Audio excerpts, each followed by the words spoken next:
What is pain? Pain is an unpleasant sensory and emotional experience associated with actual or potential tissue damage. In other words, it's your body's alarm system to keep you out of danger. So how do you feel pain? Say you just stepped on a Lego. You have nerve fibers at the bottom of your foot that sends a signal up to your brain. Your brain and nerves are part of the nervous system. The nerve fibers act as a messenger fiber, and then your brain receives the message and determines what the message means. In the case of stepping on a Lego, your brain says, "Ow, that was painful," and could mean tissue damage or potential harm, so it creates pain that you feel in the bottom of your foot. Pain is a normal response when there is tissue damage, but pain does not always mean there is tissue damage. A great example is a brain freeze. Say you're enjoying your favorite ice cream flavor, and you ate too much too fast. The roof of your mouth starts aching, and it radiates to your forehead and behind your eye. In this example, the nerves on the roof of your mouth detect the cold temperature change. The nerve sends a signal up to your brain, and the message from the nerve would say to the brain, "Hey brain, this cold temperature could be dangerous, and if it stays cold, it could cause us injury." Your brain replies, "Message received. I'll create some pain to make everyone aware that this cold temperature could be dangerous."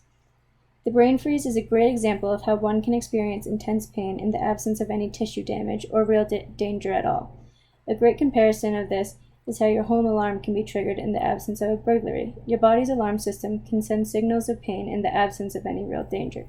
An opposite example of a brain freeze story is of a hockey player playing in the championship game who suffers a rib fracture. They continue to play the game with no pain. The alarm system did not go off. This athlete has a large amount of adrenaline, as well as cheering fans, preventing his alarm system to fire. This is an example of how many things can influence your perception of pain, because the brain sounds the alarm based on all the available information that could suggest something is wrong or possibly dangerous. Some factors that can turn up or down the sensitivity of your internal alarm system include fear, stress, anxiety, lack of sleep, depression, and sickness. The good news is understanding the factors that can change the sensitivity of your alarm is the first step to better calibrating this alarm and controlling your pain.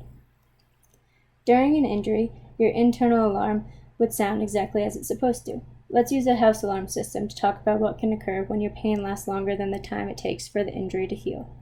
This type of pain is called persistent pain. Say you're on vacation and someone breaks into your house. The alarm system sounds to signal that there was an attempted break-in. But since no one is home to turn off the alarm, it continues to sound, even though the burglar left. Your neighbors have been listening to the alarm now for several days and are becoming more annoyed each day. This scenario can happen in your body when you have an injury in which pain persists after the initial injury has healed. The initial injury is similar to the burglar breaking into your house. The alarm continuing to make noise long after this incident is much like experiencing lingering pain long after your injury has healed.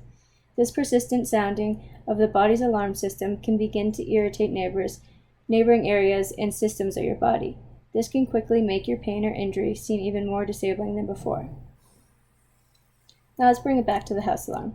When you return back to your house after vacation, you increase the sensitivity of the alarm system because of your fear associated with the break-in.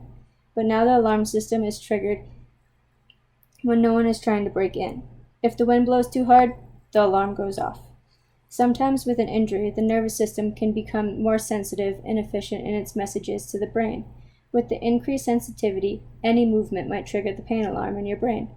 Remember, pain is an important mechanism used to protect us, but this can also be frustrating when triggered too often and not correlated to an actual injury. So how do you recalibrate an alarm that is still going off without any potential damage, or an alarm that is overly sensitized? The first step is understanding how the system works and what factors contribute to your pain, like stress, lack of sleep, or fear.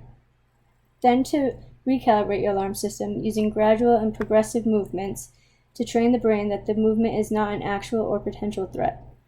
The goal is to calibrate your alarm system to the appropriate sensitivity. Some key things to remember in this process is that it takes time, but you are in control and can learn strategies to better control your pain.